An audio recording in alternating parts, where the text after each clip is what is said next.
Loading a substrate is a fairly straightforward process. To begin, lift the spindle lever lock to disengage the spindle.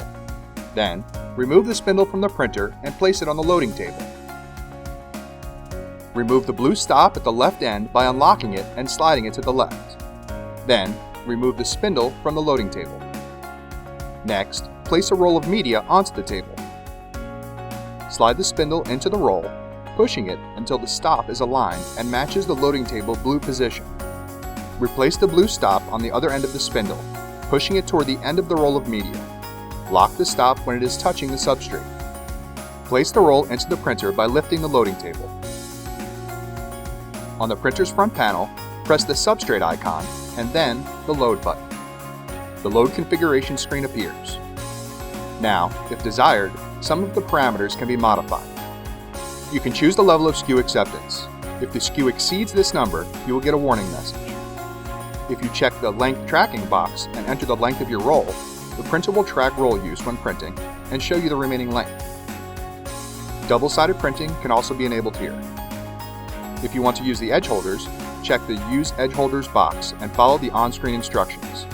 They are recommended for textile and double-sided printing.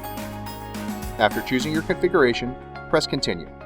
Next, carefully insert the leading edge of the substrate above the smooth black roller. Be sure that the substrate remains taut during the process. The printer beeps when it detects and accepts the leading edge of the substrate.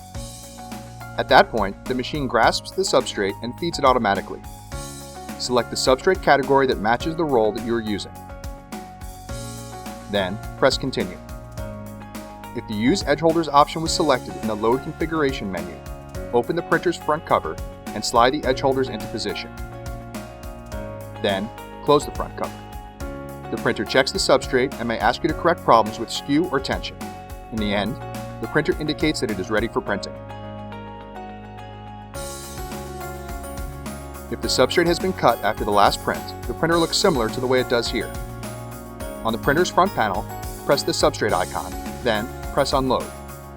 The printer will automatically rewind the roll.